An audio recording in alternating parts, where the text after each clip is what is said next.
Buenos días. Buenos días a todos.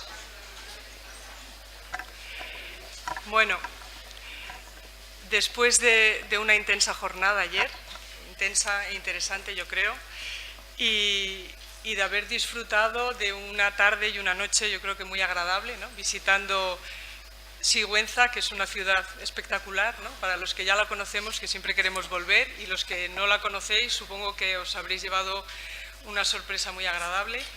Y también, bueno, del concierto de arpa, la gastronomía, o sea que realmente nuestros compañeros del Ministerio de Educación y del CENI en concreto nos han preparado unos ratos muy agradables, ¿no? O sea que le damos las gracias a Violeta y a todos los compañeros del CENIE por lo bien que nos han acogido y lo bien que nos han tratado en esta ciudad.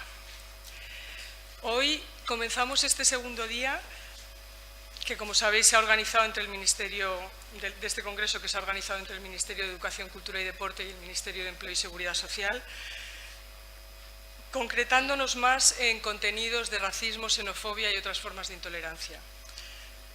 Tenemos claro que para prevenir la intolerancia en la escuela es con una educación inclusiva, haciendo que la escuela sea un espacio de conocimiento del otro, que sea un espacio de respeto y que sea un espacio de convivencia.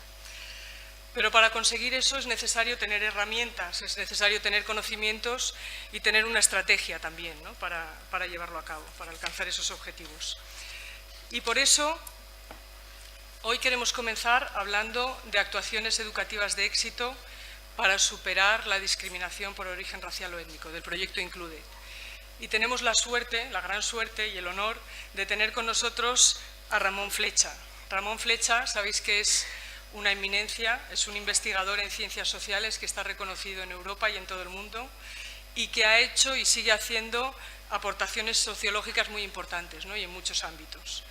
Ha contribuido a la metodología de la investigación con metodología cuantitativa, a la cultura con tertulias literarias dialógicas, a la economía con actuaciones cooperativistas de éxito, a la educación de una forma muy importante, como sabéis, con las comunidades de aprendizaje, a grupos culturales con comunidad societal dialógica, la teoría social, sociedades dialógicas.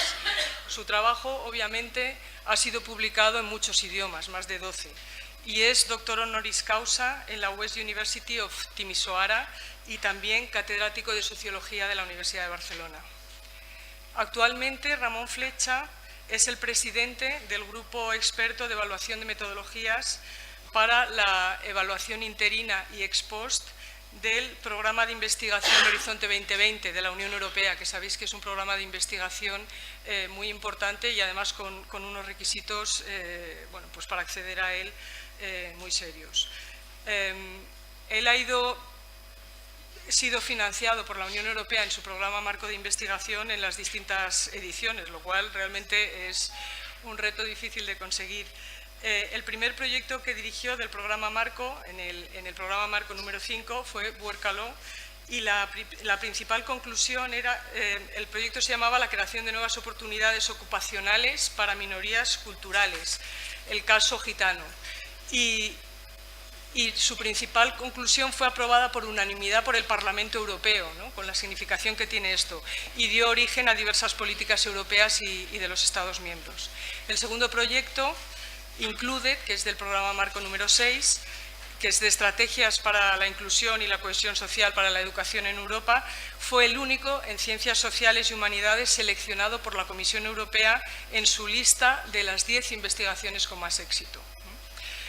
Normalmente en la investigación parece que lo básico de biología u otro tipo de cuestiones se le dé más relevancia y, sin embargo, este proyecto fue incluido entre los mejores. Y actualmente dirige ImpactF, que es evaluando el impacto y los resultados de la investigación SSH en Europa, también del programa marco, pero de la edición número 7, que desarrolla nuevos criterios de selección, seguimiento y evaluación de los distintos impactos de la investigación científica.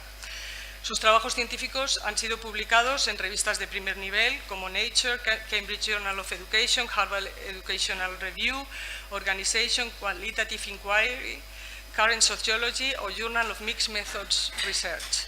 y su artículo sobre convertir las dificultades en posibilidades sobre las familias gitanas, que fue publicado en el Cambridge Journal of Education, recibió el premio al mejor artículo en el año 2013 y además ha sido el artículo que ha sido más leído en la historia de la revista.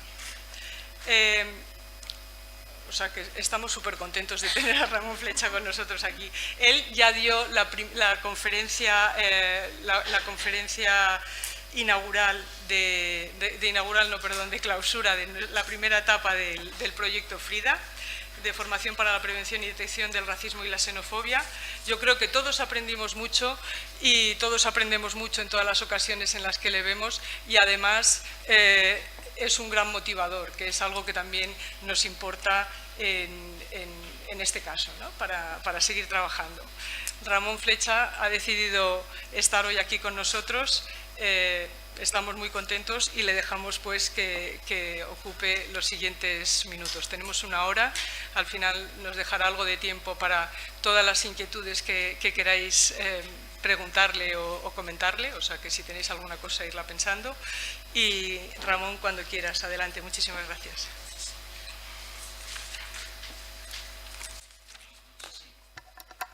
Muchísimas gracias a la organización por invitarme, por supuesto, pero sobre todo por organizar este evento, y gracias a la excelente presentación que ha realizado, y a todas y todos ustedes por tener la misma motivación que yo, el derecho a la educación, que es para todas las personas.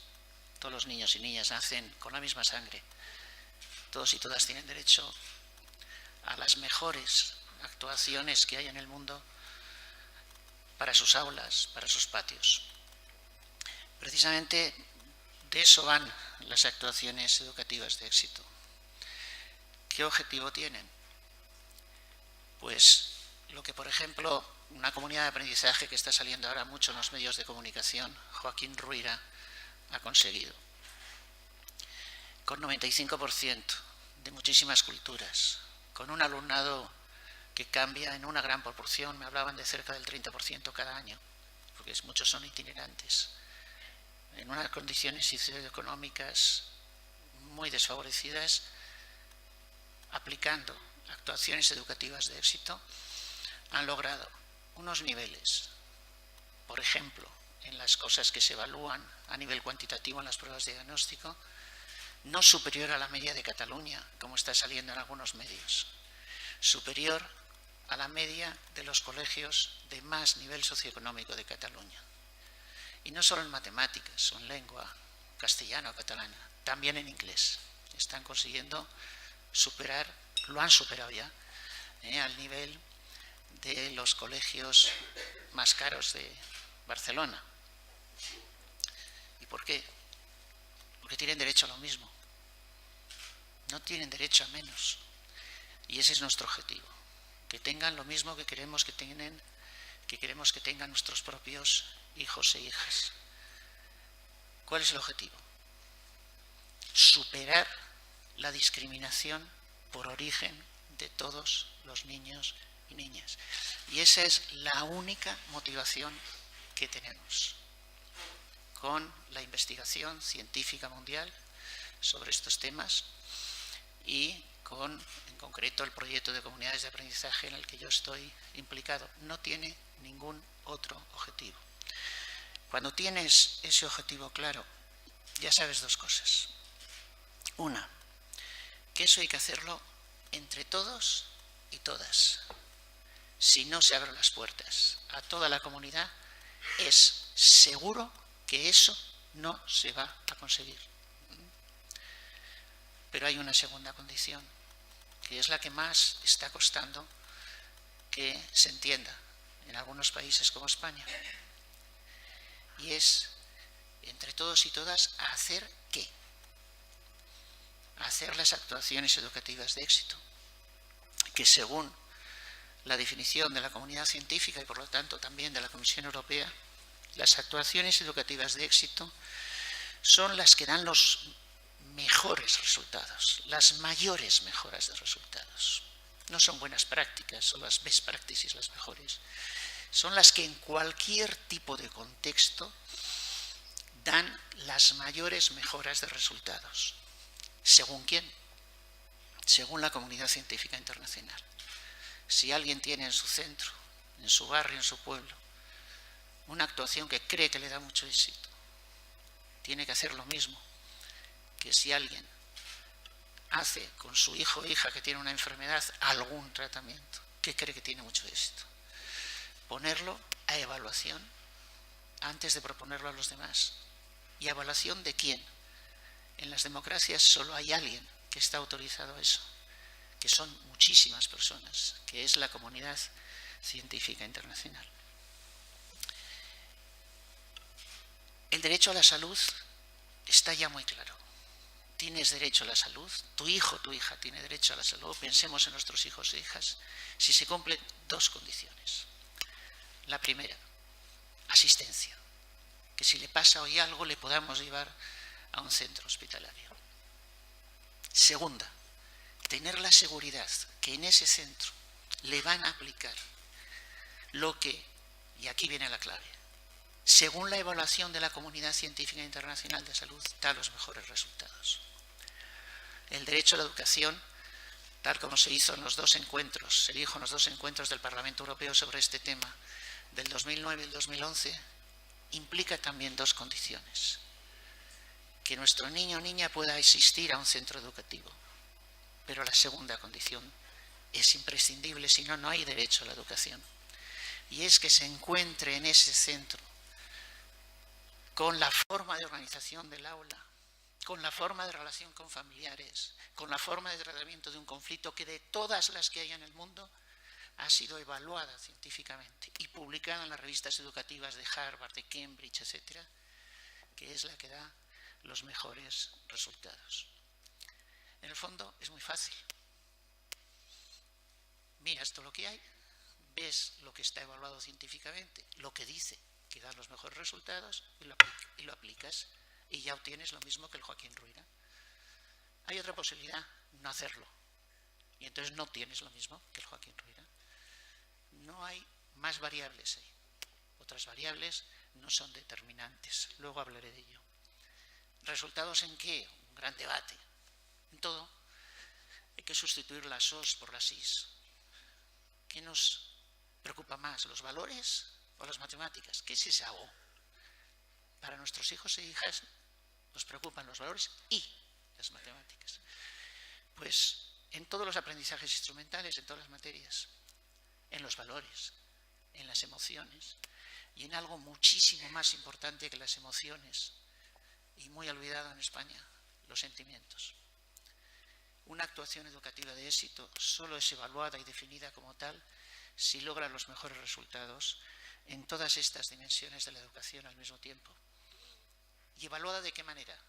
De cualquier forma que se le evalúe, con cualquier tipo de evaluación. Porque los niños y niñas van a pasar a lo largo de su vida por muy diferentes evaluaciones. Cuando tengan que ir a buscar un trabajo, cuando tengan un problema de salud en su familia. Y no les podemos preparar para una forma de evaluación correcta, sino para todo tipo de evaluaciones que les va a poner la vida. Por eso en el Parlamento Europeo, en el Consejo de Europa, Comisión Europea, no paran de emitir comunicados, orientaciones, pidiendo que estas actuaciones lleguen a todas partes. Claro que no tienen competencias en los Estados miembros, solo lo aconsejan. Sin ninguna diferencia, ni así, entre las diferentes opciones políticas. No hay ninguna diferencia. Porque las opciones políticas en Europa no discuten los tratamientos que hay que dar a los niños médicos y tampoco discuten cuáles son las actuaciones educativas de éxito. Asumen las que la comunidad científica internacional decide. Vamos a ver algunos ejemplos de esas actuaciones educativas de éxito. Grupos interactivos. ¿Por qué grupos interactivos está evaluado como actuación educativa de éxito? Solo por una razón. Porque de todas las formas de organización del aula que hay en el mundo, de todas, esta es, con diferencia sobre cualquier otra de las existentes, la que da las mayores mejoras de resultados.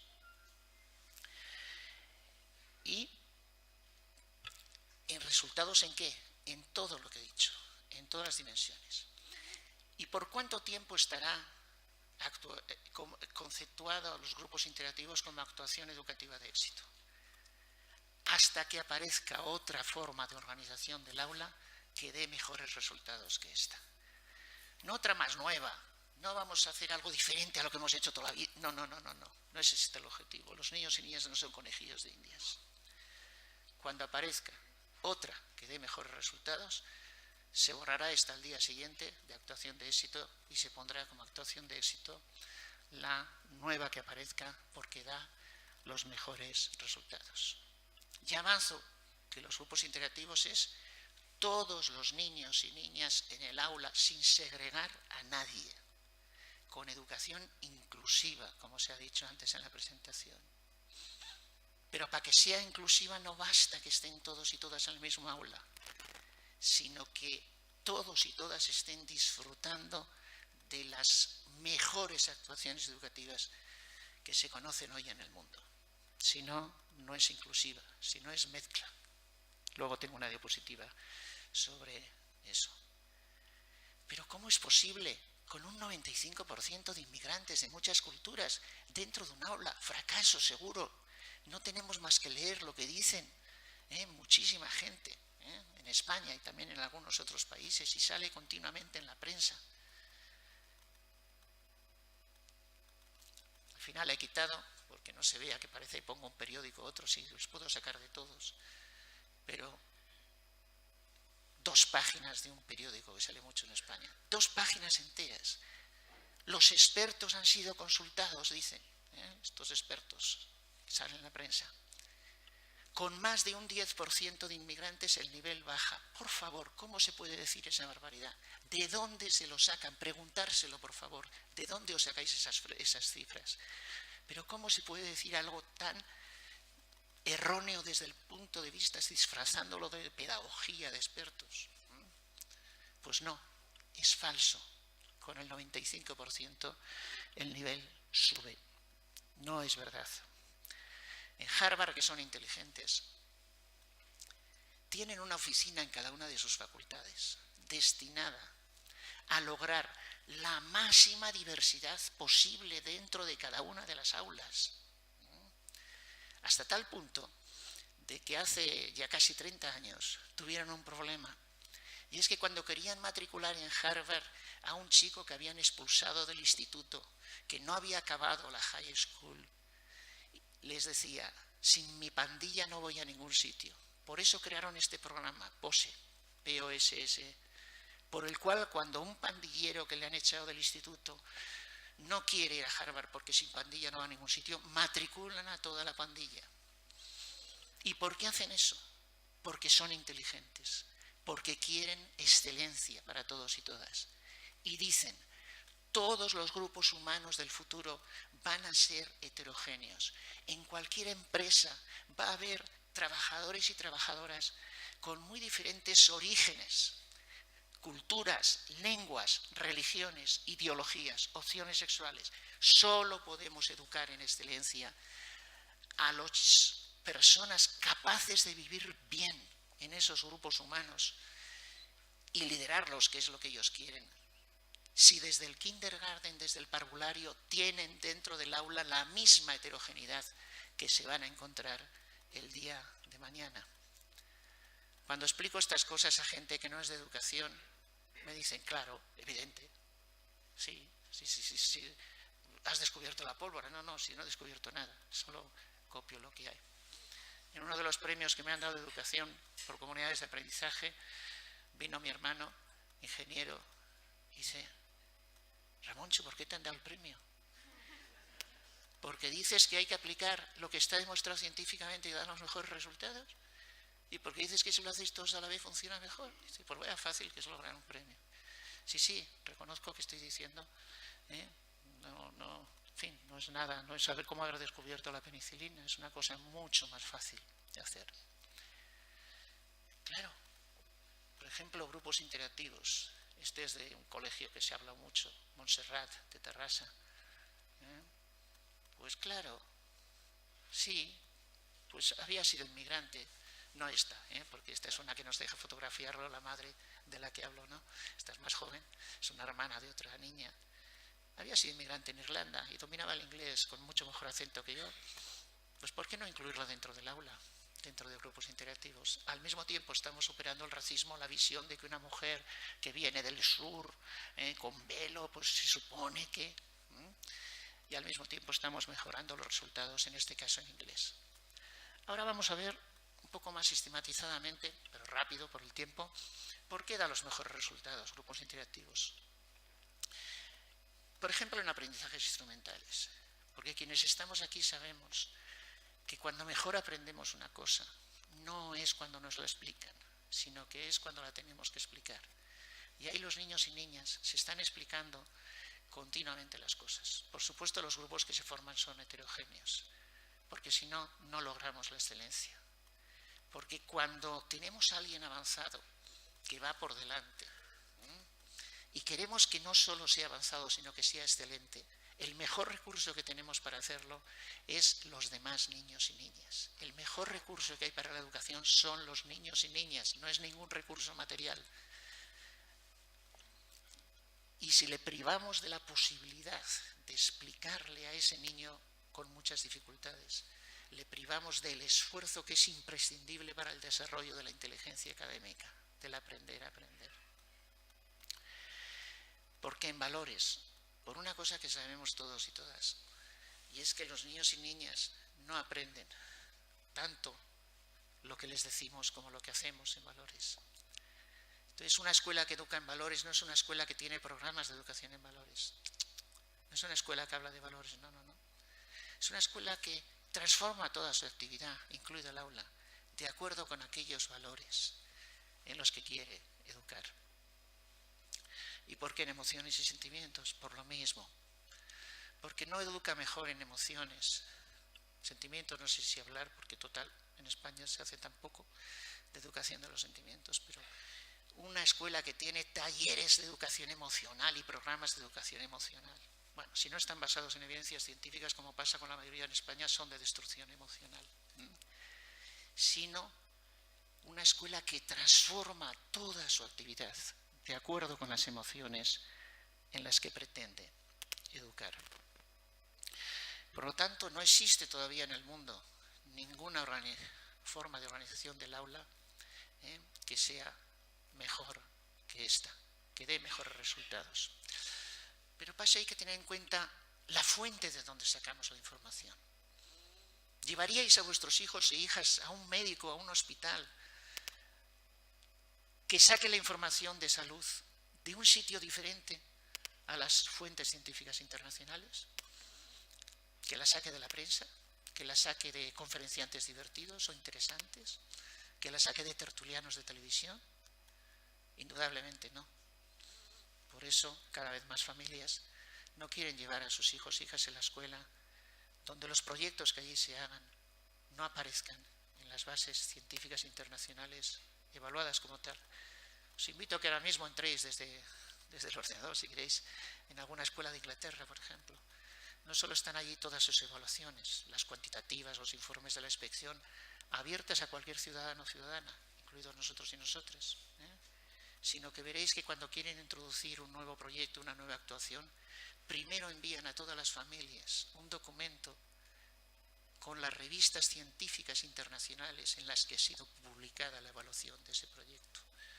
Y las familias tienen poder de decisión si quieren que sus hijos e hijas menores de edad reciban lo que ya está garantizado que da el éxito, o si quieren que hagan de conejillos de indias para probar lo que a alguien se le ha ocurrido y piensa que va a dar muy buenos resultados. Como decía, hay una confusión entre segregación, que está muy clara, ya lo sabemos, hacer 5 cursos de la ESO y hacer 5 grupos del mismo curso de la ESO y hacer A, B, C, D y E. Hace 30 años que se sabe que eso es nefasto, en resultados académicos, en convivencia, en racismo, se sigue haciendo. Vale, eso ya lo sabemos, el streaming, por ejemplo. Pero a veces creemos que meter a todos y todas en la misma aula a hacer cualquier cosa es inclusión. Eso no es inclusión, que a veces funciona peor que la segregación. inclusión es todos y todas en los mismos espacios, pero con las actuaciones educativas de éxito correspondientes. ¿Qué fuentes hemos de utilizar? Si queremos lograr lo que ha logrado Joaquín Ruyra, tenemos que aplicar las actuaciones educativas de éxito, saber cuáles son y cuáles no, y hacerlo con la rigurosidad que allí lo hacen. Es decir, primero identificar cuáles son y no, saber a qué fuentes ir. Y entonces hay que ir a las fuentes, a las revistas científicas internacionales, pero no a cualquier conocimiento científico, sino a aquellos que dicen, como el artículo de Cambridge que han mencionado en la presentación, que eso es lo que da los mejores resultados. Y luego hay que aplicarlo tal cual, porque hay gente que con los mismos nombres hace otras cosas. A veces me dicen, pues aquella escuela es comunidad de aprendizaje y no tiene buenos resultados. Digo, claro, es que no es comunidad de aprendizaje, es que está estafando a la población, es que está utilizando el nombre para lo que quieren. Y eso es gravísimo desde el punto de vista ético del programa científico europeo. Si dices que haces una cosa, tienes que hacerla tal cual. Si quieres hacer otra cosa, no utilices ese nombre, utiliza otro nombre. Porque si no estás engañando a la población, estás engañando a muchísima gente, ¿no? Entonces hay que hacerlo tal cual. Y ahora lo que preocupa son las investigaciones científicas que logran impacto, o sea, que logran mejoras. Y en los proyectos europeos, cuando os presentáis, ya sabéis que ahora lo que cuenta más es lo que decide si un proyecto se financia o no, es sobre todo el impacto. Y un indicador de impacto que utilizamos cada vez más en las evaluaciones es ¿qué impacto han tenido los que presentan este proyecto en la anterioridad? En otros proyectos que han llevado, ¿han mejorado? Por ejemplo, en educación, ¿han mejorado los resultados educativos? ¿No los han mejorado? Pues ¿por qué vamos a confiar en que a partir de ahora los van a mejorar? Hay que presentar evidencias cuantitativas y cualitativas de que lo que hemos hecho hasta ahora ha mejorado resultados. Por eso los proyectos vinculados a comunidades de aprendizaje están consiguiendo tantos proyectos a nivel europeo. Y yo me dedico a eso, a ver los proyectos, las investigaciones que tienen impacto y las que no. Como se ha dicho antes, soy el presidente del grupo, que lo estamos viendo en cáncer, lo estamos viendo en espacio, en ingeniería y en educación también, por supuesto, en todo. Vamos con un segundo ejemplo de actuación educativa de éxito. Bueno, el segundo y el último, porque tenéis la suerte de que luego va a haber otros dentro de una selección muy buena que se ha hecho de ponentes en este encuentro, vais a ver actuaciones educativas de éxito pues mejor explicadas que por mí, por parte de la gente que las está haciendo, ¿no? Pero vamos a ver una tertulias literarias dialógicas, ¿no? Pues, ¿qué hacen las tertulias literarias dialógicas? Una cosa muy sencillita, que es reunirse los niños y niñas de diferentes culturas, sus familiares, a veces familias y niños juntos,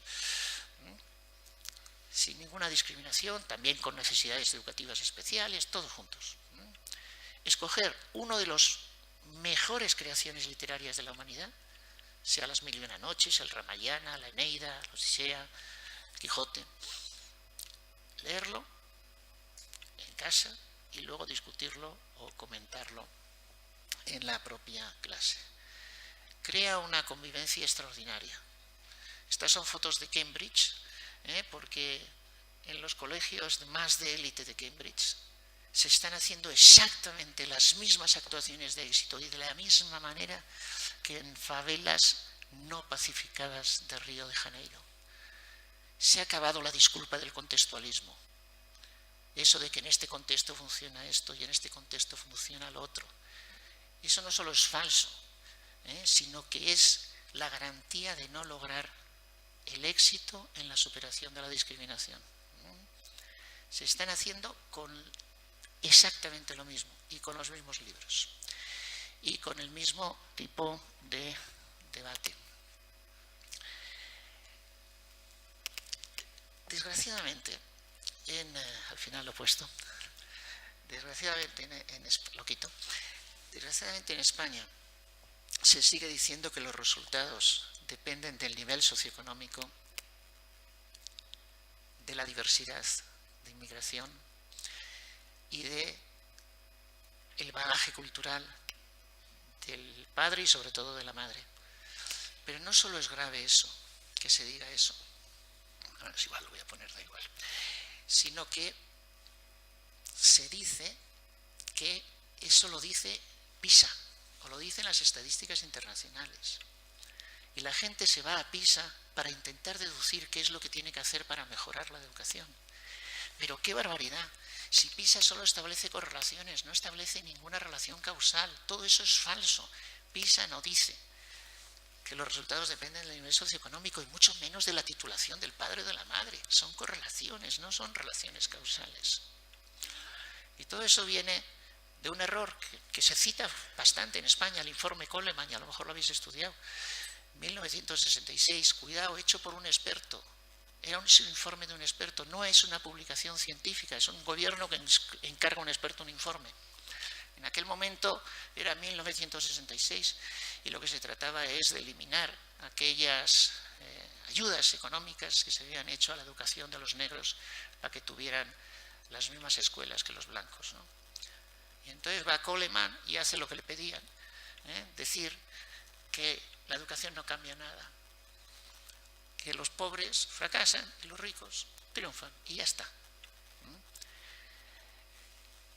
Hay un monográfico entero en 1973 en la revista educativa primera del mundo, de la primera universidad del mundo, de Harvard.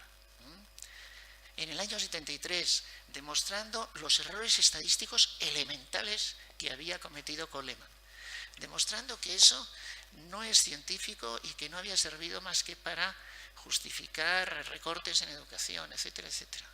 ¿Y sabéis que hoy en España se sigue enseñando el informe Coleman y se sigue ocultando a la gente el monográfico de Harvard? Preguntar a gente que haya hecho másters de educación, incluso doctorados en educación en España, a ver si les han enseñado que existe una revista educativa en Harvard, una revista educativa en Cambridge que tienen que consultar, o se les ha ocultado que existen. Hay un ocultamiento, hay un intento de mantener en el analfabetismo científico a los profesionales de la educación en España, de decirles que no existen, o de lanzar todo tipo de ataques o críticas. Y todo eso va en detrimento no solo de los niños y niñas, sino de la educación y de nuestro propio prestigio. Suerte que el profesorado de el colegio del que os he hablado, ¿no? De Joaquín Ruyra, saben que eso es mentira. Por eso, como saben que todo eso es mentira, como saben que los resultados de los niños y niñas dependen de lo que hagamos allí, de las actuaciones que hacemos, lo logran. Si se hubieran creído lo de Coleman, no lo hubieran logrado. Por eso es muy importante que si hacemos una actuación de éxito, la hagamos tal cual, porque si no, no lo logramos. Por suerte estamos en un proceso de revolución de la relación de la ciudadanía con los conocimientos desde hace 3 años, impresionante. La invención de la imprenta fue una mera anécdota. El objetivo al que se ha unido la Comisión Europea hace ya más de 2 años es lograr que todo conocimiento científico a los 10 días de producirse esté disponible en abierto y gratuito para toda la población mundial. Ya la gente está consultando cada vez más cosas de medicina, pero en algunos países ya está consultando cada vez más cosas de educación para ver si lo que hacen con sus hijos y sus hijas en las escuelas es lo que está determinado como lo que da los mejores resultados o no. Por lo tanto, vamos a mejorar los resultados educativos muchísimo en los próximos 5 años, más que en todo el resto de nuestra vida profesional, y vais a superar la discriminación de los niños y niñas de determinados orígenes mucho más de lo que lo hemos hecho hasta ahora. Es el mejor momento que hemos tenido. Con las tertulias literarias dialógicas, musicales dialógicas, artísticas dialógicas, familias analfabetas logran mejorar más los resultados de sus hijos e hijas que si en vez de ser analfabetas tuvieran título universitario y no hicieran ese tipo de prácticas culturales. Por lo tanto, es falso que depende de la titulación del padre o de la madre. Pero bueno, espero que esto pueda ser tema de debate también. The Included salió En el fondo, lo que hicimos es mirar todo lo que había mejor en el mundo. Y en temas de convivencia estaba claro que lo mejor del mundo era el bystander intervention. Todos y todas a la vez. Todos y todas a la vez. Desde hace muchos años se sabe. Y eso lo concretamos para escuelas en el modelo dialógico de convivencia ya en el año 2006. De ahí gente, como nosotros lo enviamos todo gratuito siempre a todas partes y en abierto, además tenemos obligación contractual de hacerlo, pues hay gente que nos va copiando cosas. Y una de las cosas que nos copiaron fue el Kiva Program, ¿no? Que está muy bien, porque es la movilización de los que normalmente se quedan parados, ¿no? Está muy bien. Pero no deja de ser un subconjunto de la movilización de todos y todas, un subconjunto de lo que hicimos en Included, ¿no? Es curioso como en España se prefiere lo bueno muy caro, sabéis que Kiva es muy caro, a lo mejor gratuito. Hay un entramado ahí en el que no me da tiempo entrar, pero no es Kiva el mejor modelo, es muy bueno, es una buena práctica. El mejor modelo es bystander intervention. Todos y todas a la vez. Hay quienes nos hemos atrevido a traducir el bystander intervention por Fuente Ovejuna, todos a una, que sé que no es precisamente una traducción lingüística, pero sí que creo que es muy clarificador. De eso es de lo que se trata. Y eso es lo que se consigue con las tertulias literarias dialógicas. Cómo explican los niños y niñas, bueno, la letra no se puede leer, pero cómo explican los niños y niñas cómo acogen a otros niños y niñas inmigrantes cuando vienen sin saber su lengua y vienen a mitad de curso y vienen a saber su cultura, y cómo les acogen y les ayudan y les leen, porque lo están haciendo todo el día, no en clase de valores, ahora toca ayudar, no en clase de... lo están haciendo en todo momento. Y las tertulias literarias dialógicas logran, digamos, eso. Una profesora dice, por ejemplo, a niños de la clase les pasa como a Ulises, echan de menos a sus familiares que están lejos o que ya no están. Y a través de la Odisea descubren eso. Aquí, niña marroquí de 10 años llega en pleno curso escolar, muy bajo dominio del español. En lugar de ir al aula de acogida, la incluyen en el aula y en la teoría literaria dialógica, tertulia. Sus compañeras se vuelcan para ayudarla a conocer la obra, a incluirla en la tertulia de la Eneida. Algunas alumnas idean formas de contar la historia a partir de dibujos para que pueda recuperar el tiempo perdido y participar a pesar de sus dificultades. A eso nos dedicamos en el CREA, que somos uno de los centros que estamos colaborando en eso, y vivimos día a día la satisfacción de que lo que estamos haciendo tiene resultados. ¿Para quién?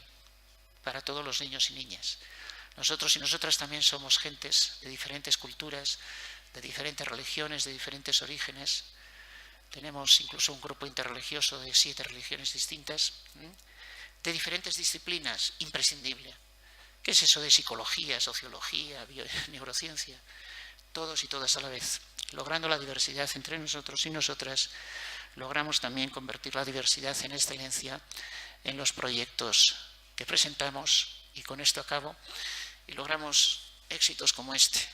A este mismo amigo logré sacarle de la cárcel con una condena de 8 años y un día. Le acusaban de lo que podéis imaginar. Y acabó, esta es la última página del periódico El País, a ver si sale o no sé qué le pasa.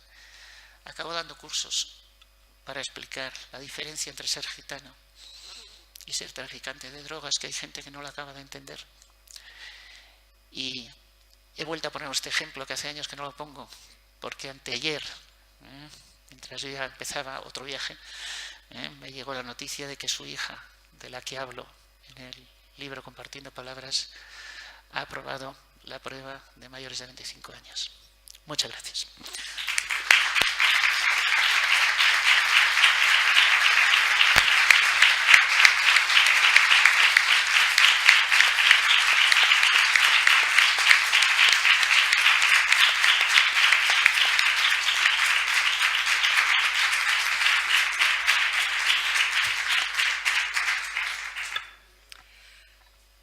Muchísimas gracias, Ramón, por ser siempre tan inspirador y por hacernos pensar a cada uno desde el sitio donde estamos qué es lo que podemos hacer, ¿no?, para avanzar y para mejorar. También desde nuestro punto de vista, muchas gracias por vincular tan claramente el derecho a la educación con los derechos fundamentales de las personas, ¿no?, que es algo muy importante. Yo estoy segura que entre todos los presentes aquí habrá muchas personas que tienen cosas que preguntarte, pero bueno, no me resisto a preguntarte porque además yo procedo del campo científico, ¿no? Por formación soy médico, entonces lo que planteas y lo que dices que plantea tu hermano de cómo es posible que no se aplique el método científico en educación cuando aparentemente es una obviedad, pues es algo que llama la atención, ¿no? No sé si tiene que ver con que tradicionalmente en unas disciplinas nos hemos formado en ciencias y en otros en letras, entonces la parte que no nos ha tocado no la conocemos ni la valoramos, ¿no? Pero yo te quería preguntar, ¿cuáles crees tú que son las barreras que hacen que en educación no se esté aplicando pues experiencias que han sido validadas o realizadas por el método científico? ¿Piensas que es por inercia, que es más caro, falta formación del profesorado? A lo mejor en las escuelas donde se forma el profesorado todo esto no se tiene en cuenta y es pues chino básico, porque cuesta más esfuerzo. ¿Qué piensas tú que es lo que hace que esto no esté avanzando? Y si tienes alguna sugerencia, por ejemplo, desde las administraciones, ¿qué habría que hacer?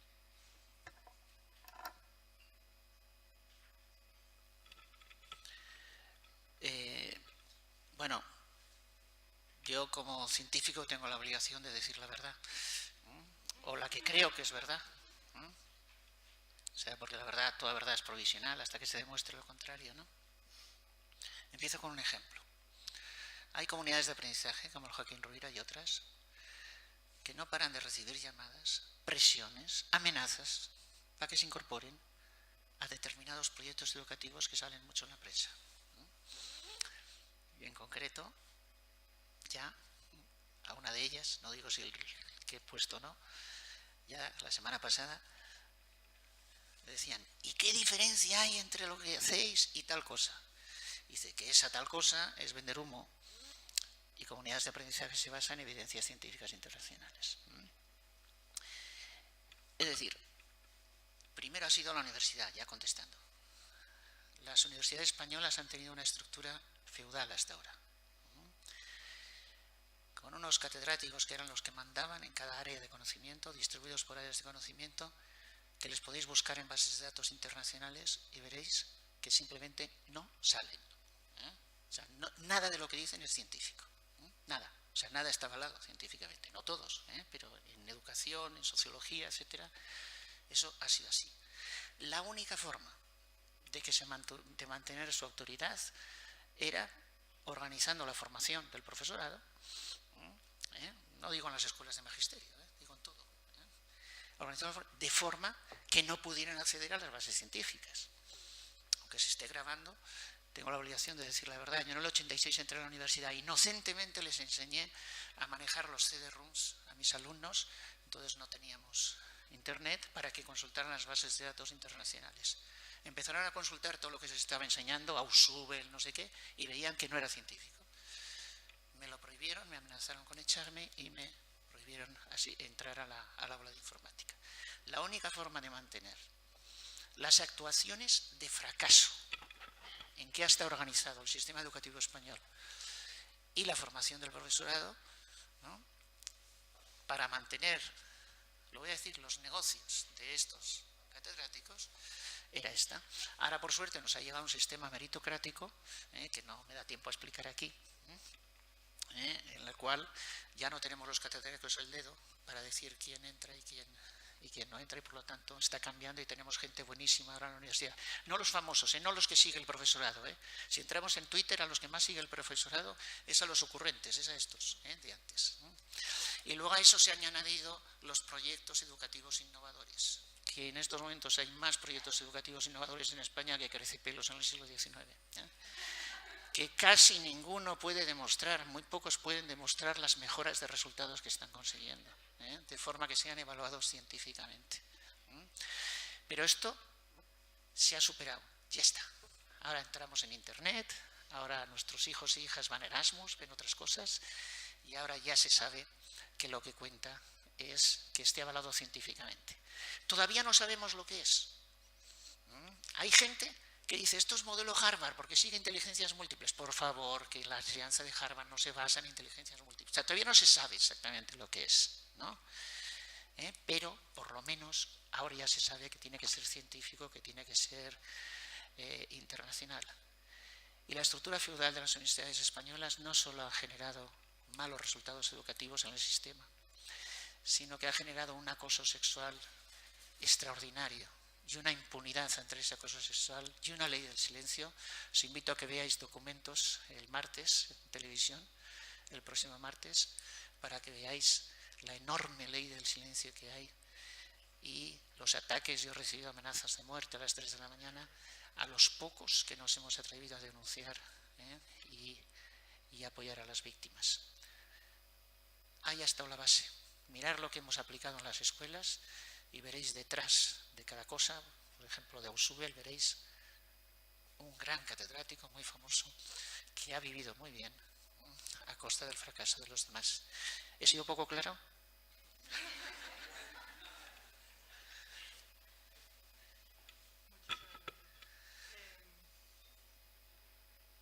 No sé si tenemos los micros.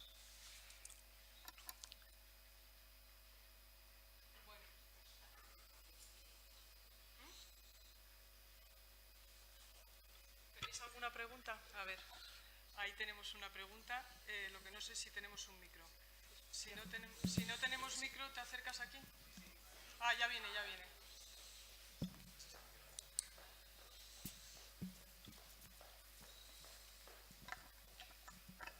Si te parece, te presentas y haces la pregunta, ¿vale?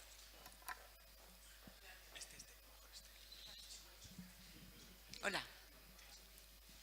Buenos días, señor Flecha. Soy María, educadora social del ámbito escolar. Y en mi formación ya le he leído muchísimo. Es usted una asignatura constante, transversal.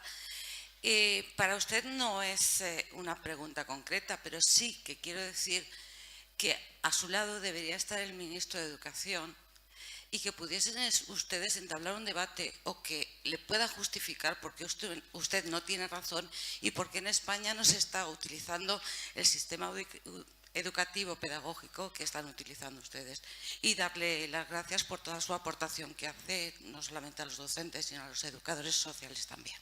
Gracias.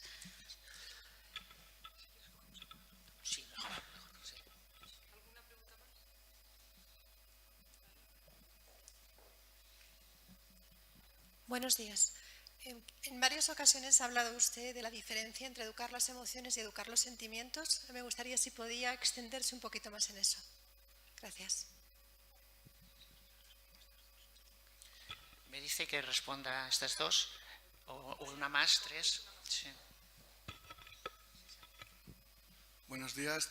De lo último que ha dicho usted, le he entendido que el constructivismo como tal no le merece, o por lo menos la figura de Ausubel, no le merece demasiada confianza. ¿Podría extenderse un poco más en esto? Porque muchos hemos sido formados en el constructivismo y no sé si decirlo, vamos, yo sigo creyendo en que tiene parte de razón a la hora de enseñar a mis alumnos y de que ellos aprendan. Gracias. Bueno, un poco, si quieres empiezo por la última. A ver, lo que afirmo, y lo afirmo así, como hay que hacer en ciencia, las afirmaciones rotundas, para facilitar su falseamiento, ¿no? Es decir, Ausubel, no el constructivismo, que hay muchos constructivismos. Ausubel y el aprendizaje significativo nunca ha sido considerado científico, ni en Harvard, ni en Wisconsin, ni en Cambridge, ni en ninguna universidad de prestigio del mundo, ni se ha enseñado como tal. Eso es lo que puedo afirmar. Puedo decir por qué. Sería un poquito más largo, ¿no? Pero desde luego ha causado mucho fracaso escolar, mucho racismo. Bueno, concretamente, ya lo digo, porque te veo la cara y no te es suficiente. Ausubel triunfó, no triunfó a nivel populista, en la prensa y tal, no triunfó a nivel científico en el 62, cuando había el movimiento Martin Luther King, todo eso. Queremos que nuestros hijos vayan a las mismas escuelas, en las mismas piscinas, y hubo un sector blanco que se asustó mucho. Van a venir los negros a mi escuela, ¿no? Entonces dijo, a ver cómo lo logramos para que vengan, pero no en los mismos espacios. Entonces sale Ausubel, muy listillo, y dice, no, cada uno tiene unos conceptos y conocimientos previos distintos, o sea, en la misma escuela, pero separaditos. Y ahí tuvo, pero nunca, y se extrañan muchísimo, digo Wisconsin porque es la primera de psicología de la educación del mundo, se extrañan muchísimo que en España y en los países dependientes de España eso se haya... Esa es mi afirmación, pero está sujeta a refutación. Si encontráis, y hoy en día se ve todo por internet, que en Wisconsin sí que enseñan a Ausubel o en Cambridge, me lo decís y yo rectifico, y me suelta. Lo de educación emocional en España está lleno de, no solo de neuromitos, sino de neuroedumitos, ¿no?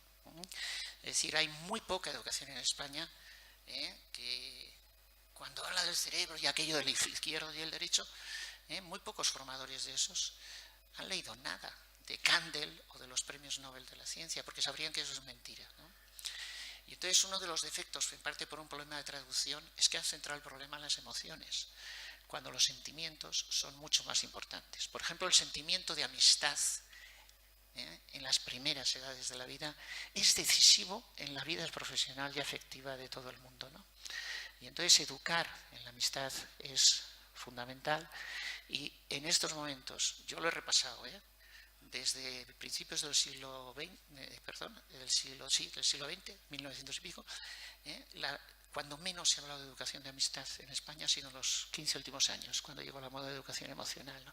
Entonces hay que hacer las dos partes, pero se hacen al mismo tiempo, porque al mismo tiempo se educa en amistad, en sentimientos, en valores, en emociones y en historia, porque va todo al mismo tiempo. El error es trocearlo y ponerlo aparte.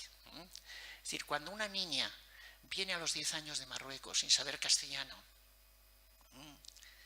y le pones en una aula de acogida, le estás poniendo con todos los que no saben castellano y le estás haciendo discriminarle más. Nosotros le ponemos con los que saben castellano, y entonces aprende castellano. Pero es que además hace amigos y amigas, no solo los que ya puede tener de su cultura, sino de aquí. Y eso le refuerza emocionalmente. No que, como la pobre está marginada, vamos a hacerle unos talleres de educación emocional para que refuerce sus emociones, ¿no? Sería un poco por ahí por donde va. La primera pregunta, yo cuando todavía viajaba en avión me encontré con otro conferenciante, muy amigo mío, ¿no? Me dice, Ramón, tú eres tonto. Digo, ya lo sé, pero ¿por qué? Y me dice, porque lo que hay que hacer es, cuando tienes profesionales, dices que toda la culpa la tienen los políticos y te aplauden.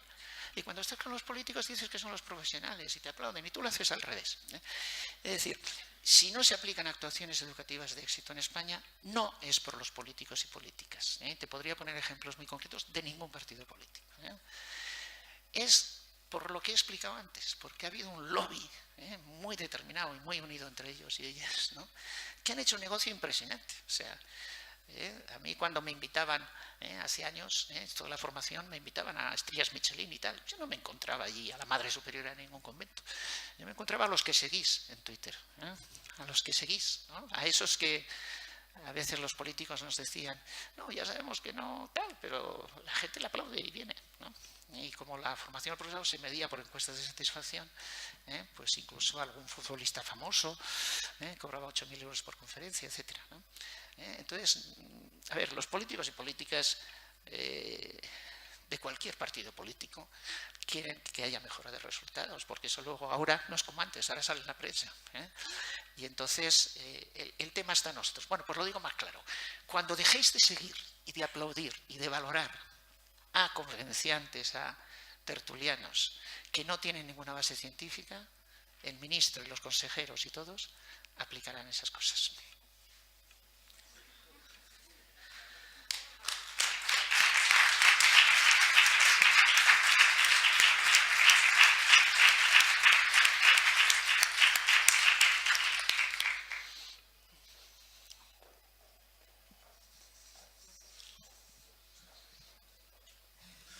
Hola, buenos días. Muchas gracias, Ramón, por tu claridad.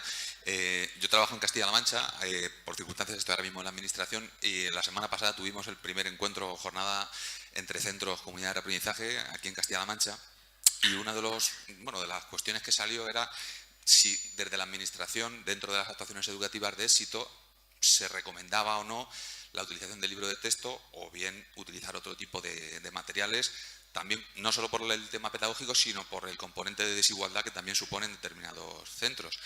Que quería saber si dentro de CREA o de alguna de las subredes universitarias hay alguna línea de investigación dirigida un poco a plantear si hay evidencias que legitimen a los centros y también a la Administración para aparcar los libros de texto y poder trabajar con otros materiales, porque digamos que sí demandaban algunos centros que la Administración se posicionara en algún sentido.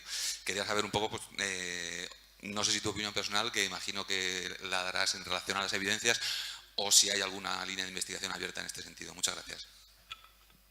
Bueno, desgraciadamente, como sabe muy bien la persona que me ha presentado, porque es médica, hay muchos temas de salud que no tenemos resuelto por la investigación médica todavía, ¿no? Pues todavía mucho más en la educación. O sea, tenemos evidencias de un 10% de las cosas que tenéis que decidir, ¿no? en los centros educativos. Y del otro 90%, como no hay evidencias, no te puedo decir, ¿me entiendes?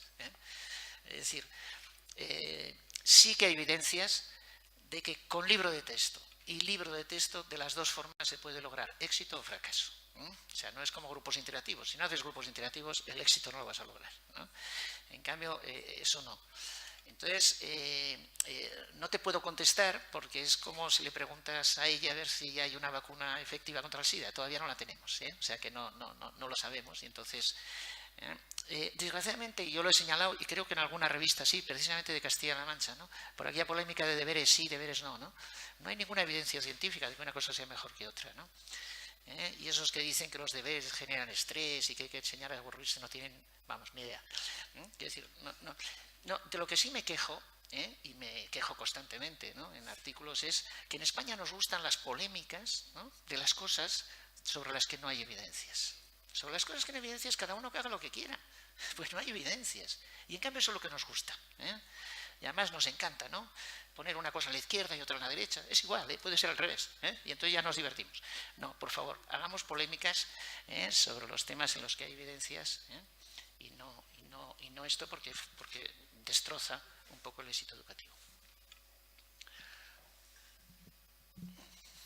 Hola, buenos días. Soy un profesional del ámbito de los derechos de infancia, del ámbito social, no del ámbito educativo.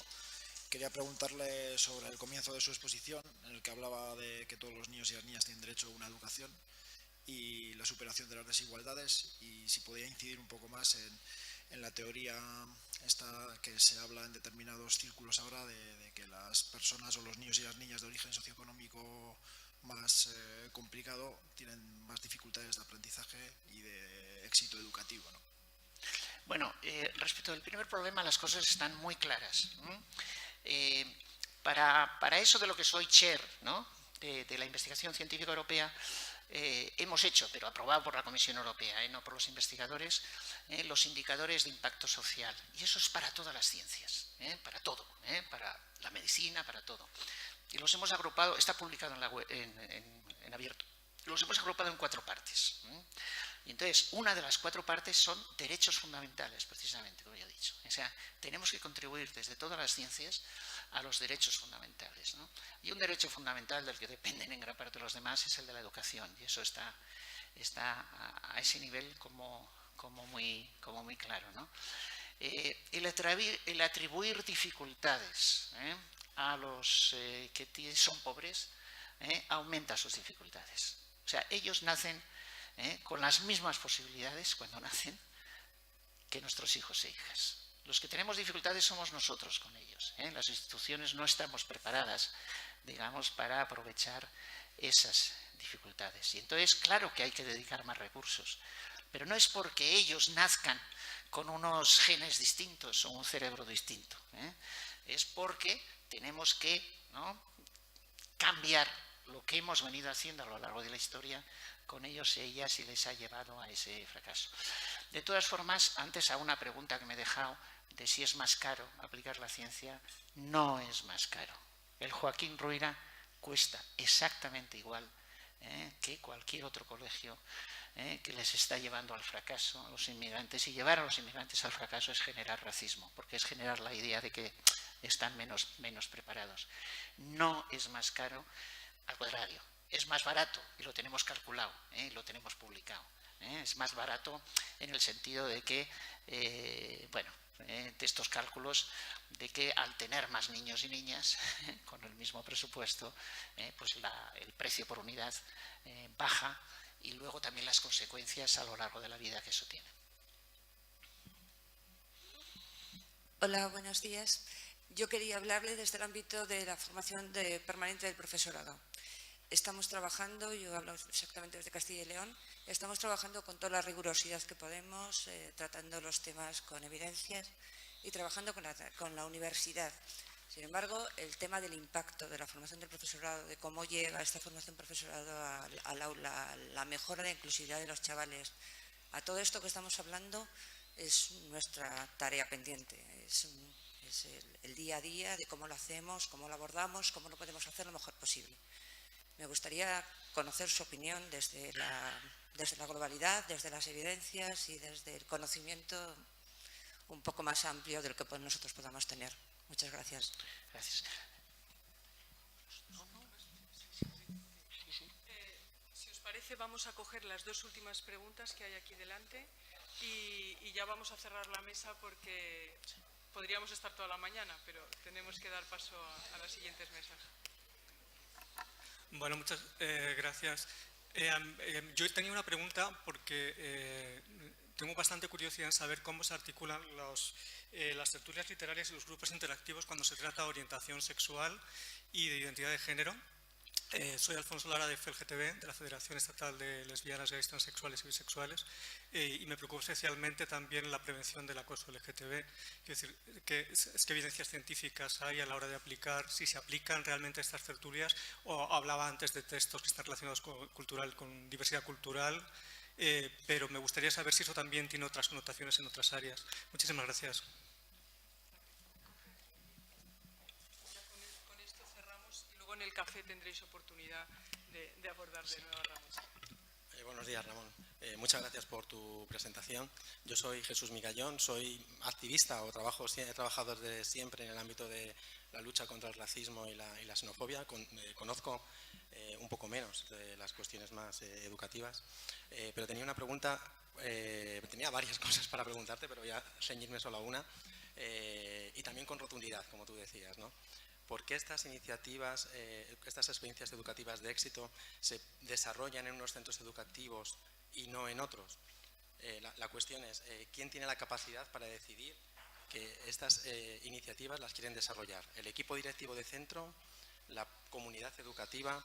Es decir, a mí me parece que una de las cuestiones clave es la autonomía de centro, y muchos equipos directivos y muchos profesorados y profesores y profesoras que forman parte de los centros educativos obviamente forman parte también de nuestra sociedad y de nuestra comunidad y tienen sus propios pensamientos acerca de lo voy a llamar así, aunque no sea correcto, de la integración también socioeducativa de los chicos y chicas inmigrantes. Y yo me he encontrado muchas veces, desafortunadamente, y perdonad que me extienda mucho, con profesores y profesoras que creen que no hay mucho que hacer, porque digamos que ya están predeterminados hacia un fracaso educativo.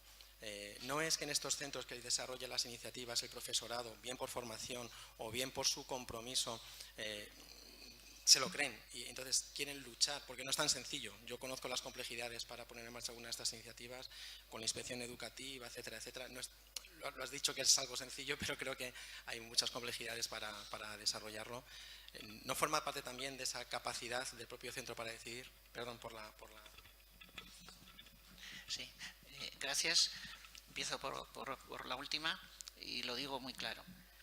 Claustro de profesores, claustro, no un profesor o una profesora, sino claustro que quiere, lo aplica.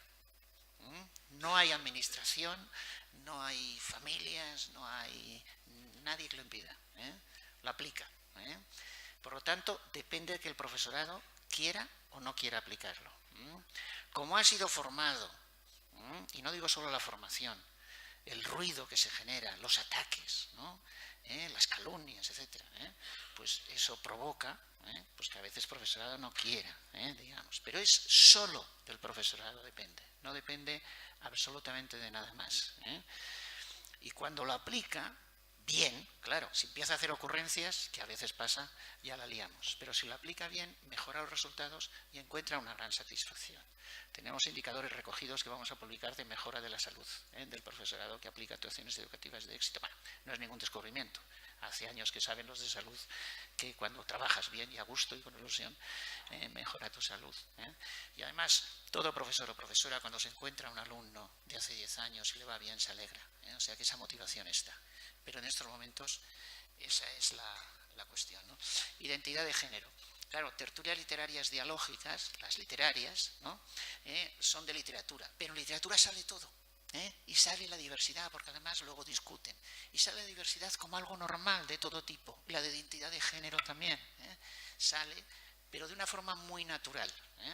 Y entonces la niña que es hija de 2 papás, pues allí lo acaba explicando, digamos, y no pasa nada. O sea, sale como una cosa natural, pero sí que es cierto que se están creando algunas tertulias específicas, lo mismo que hay tertulias de historia dialógicas, tertulias de género dialógicas, que lo abordan más específicamente.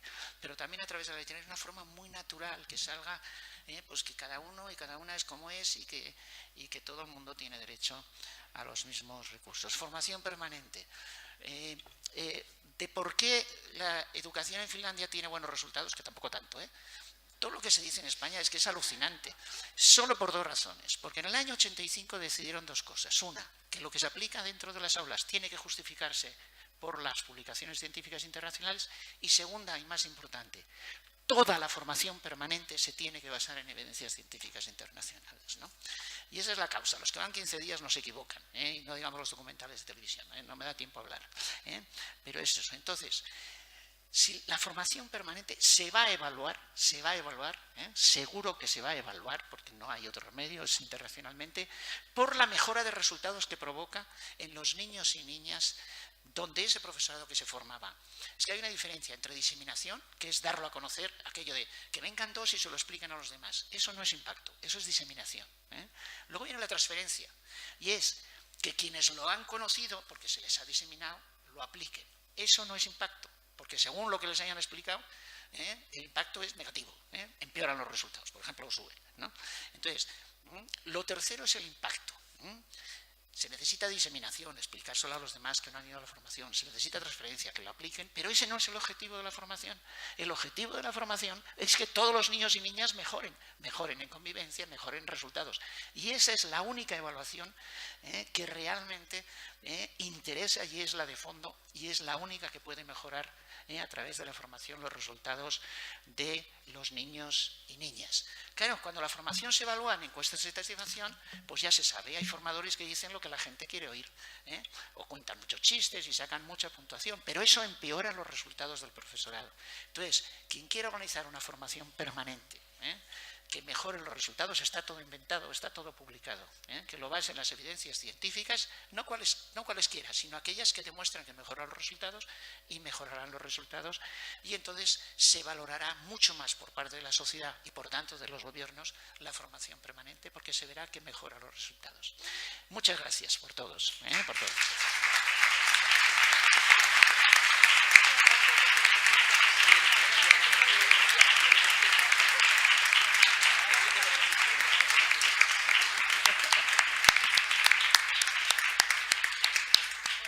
Muchísimas gracias, Ramón. Nos hemos alargado un poco, pero creo que merecía la pena. Y vamos a pasar ahora a la mesa siguiente. Luego tomaremos un café y los que os hayáis quedado con preguntas.